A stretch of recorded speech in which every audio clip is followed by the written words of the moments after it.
Cumprimentos a todas y todos. Es un placer estar acá en este evento y que es bueno, es un diálogo. Entonces seguimos hablando.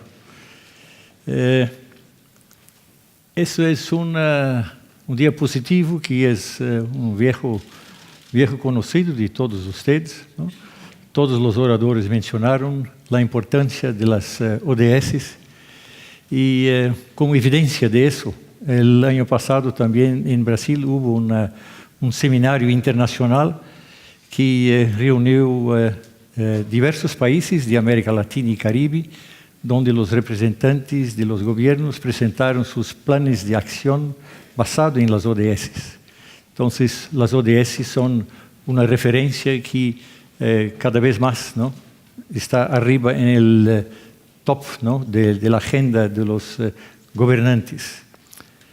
También en ese contexto, ¿no?, hubo un avance muy importante, ¿no?, en el Foro Mundial del Agua, ¿no?, que también enfatizó bastante, ¿no?, el tema de las zonas transfronterizas, de las aguas subterráneas, de las aguas superficiales, ¿no?, que fueron también mencionados por los oradores de acá.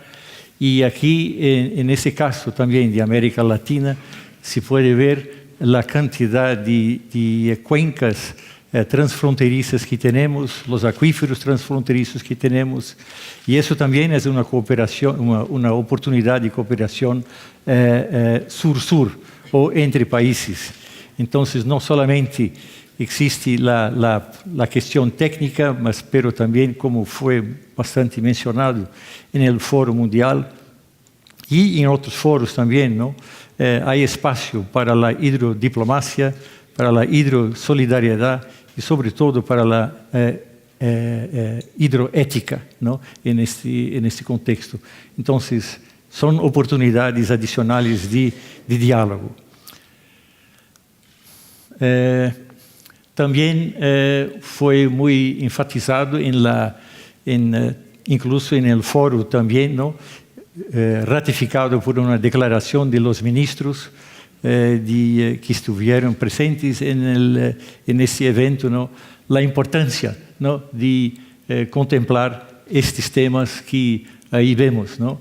Y en ese sentido hay una clara evidencia también, ¿no?, de la magnitud, ¿no?, de las áreas disponibles que tenemos y también de la importancia que la agricultura, incluso, claro, y principalmente bajo riego, tiene en la producción. Hay la perspectiva que tenemos para los próximos años y según los escenarios que se proyectan, ¿no?, que la producción debe incrementar en un 70% hasta 2050 para atender, ¿no?, las necesidades alimentarias de la población mundial. Bueno, entonces hay un trabajo importante en ese sentido, si esos números se confirman.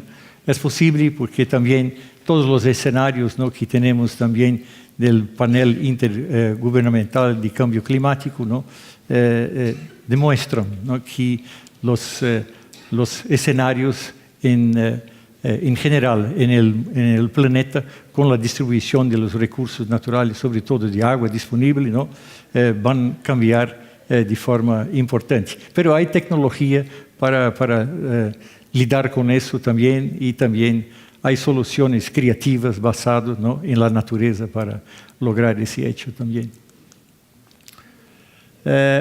Bueno, en el foro también fueron estos los ejes principales y donde también hubo la participación institucional más destacada, ¿no?, en ese sentido. También como sharing water, ¿no?, compartiendo agua, ¿no?, fue el tema principal, ¿no?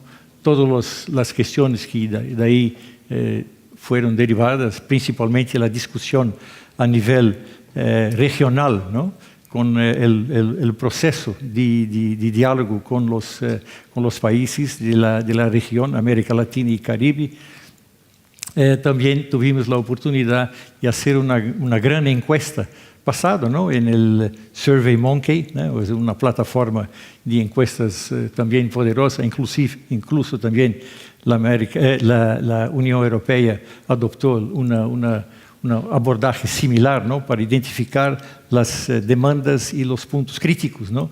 de la región y de los países. Y con eso fue posible sacar, ¿no? una base de datos importantes en términos de cuáles son las demandas principales que los países tienen en términos de cooperación, necesidad en educación, en capacitación, bueno, y también en inversiones, claro, en infraestructura. Entonces, para eso, ahora tenemos una película muy clara, ¿no? de los 34 países, ¿no? de la región, América Latina y Caribe, ¿no? y lo que pasa y lo que hay por hacer. Bueno, ahí están los retos principales, ¿no? Los resultados principales que fueron sacados del fórum. Y también, claro, el vislumbre para el futuro, ¿no? En términos de los cambios, ¿no? O la variabilidad climática que hoy día percibimos con mucha evidencia, como eso tiene sus impactos, ¿no? Hay una serie de impactos, pero hay algunos más evidenciados, ¿no? Y lo que buscamos como retos, ¿no? En términos de pasos siguientes. Acá está un ejemplo, ¿no? de aplicación de la innovación tecnológica en la planificación. Eso son cuatro escenarios distintos del estado de São Paulo, ¿no?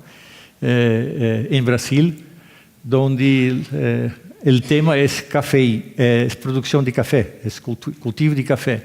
Entonces, la Embrapa ha hecho una simulación, ¿no? de cómo es el comportamiento, ¿no? de este tipo de cultivo para diversos escenarios de acalentamiento de la temperatura. Entonces, es el impacto de la temperatura solamente. Con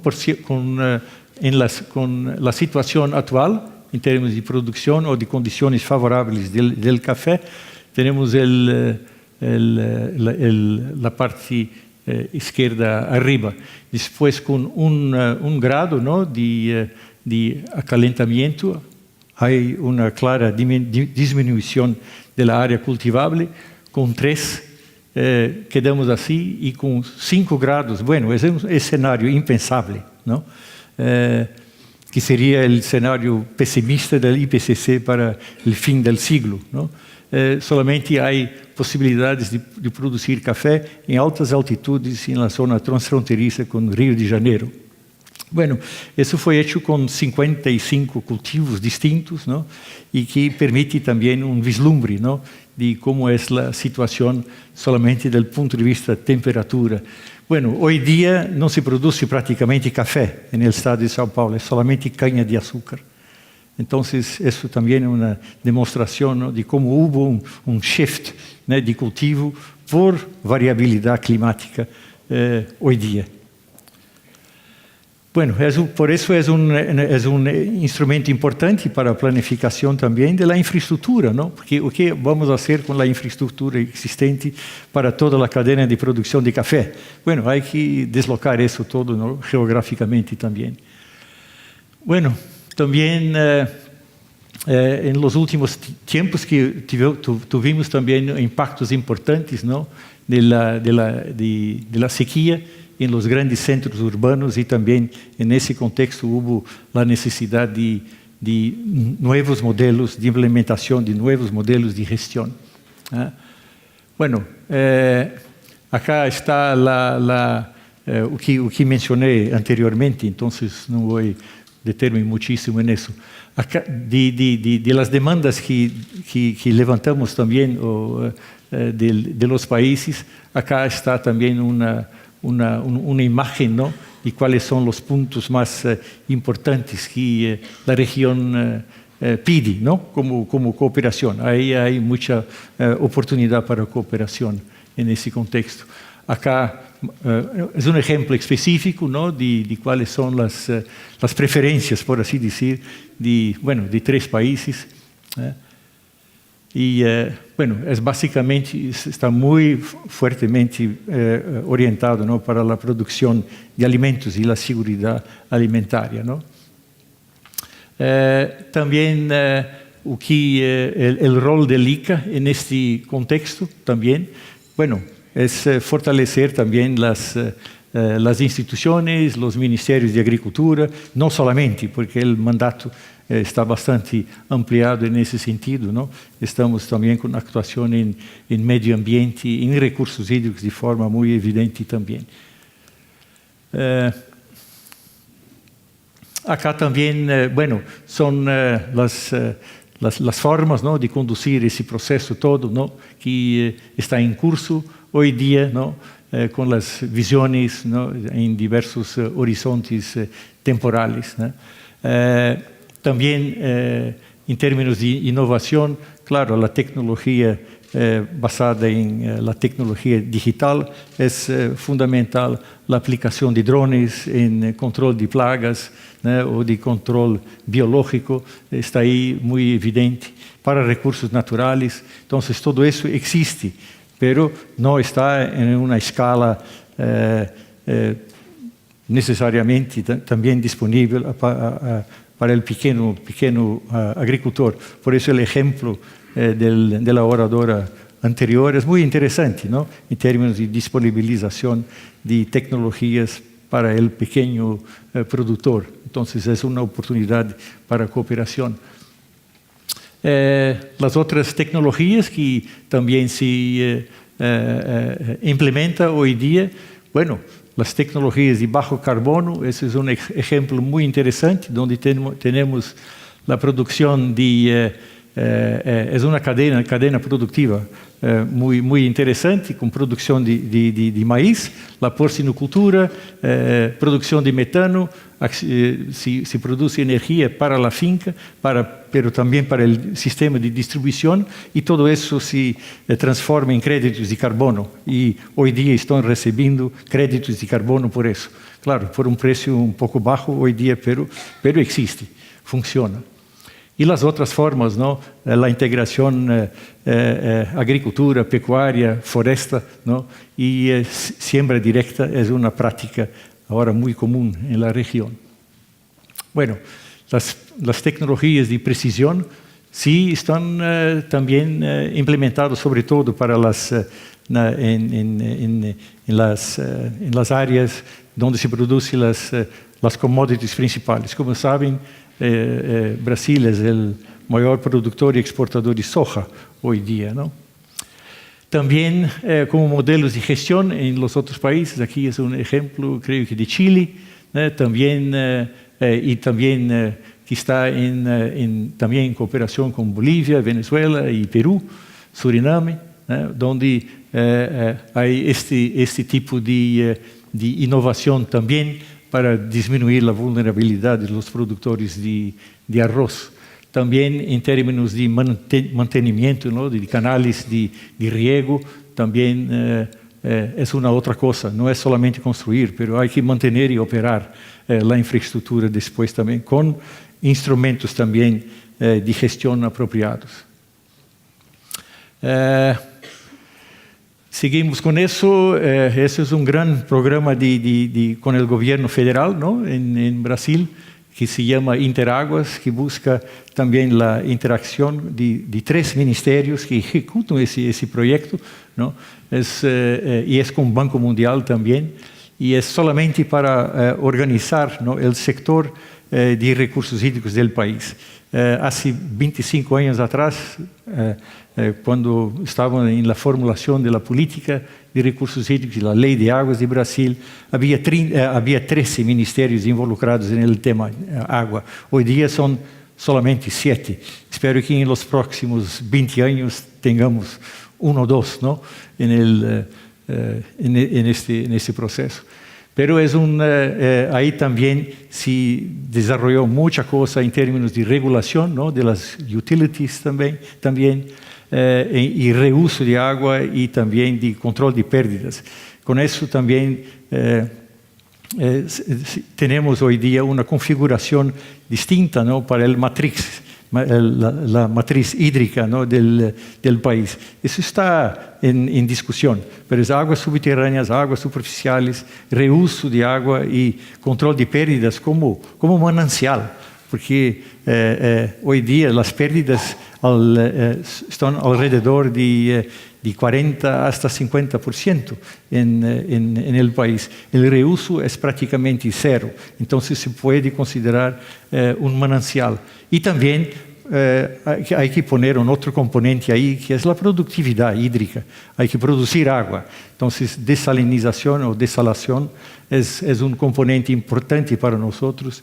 Eso ocurre con un programa también gubernamental para pequeñas comunidades en el interior del país, pero para los grandes centros urbanos todavía no. Entonces, también es una situación es una oportunidad, ¿no?, de cooperación con este tipo de tecnología en la región o en el Brasil.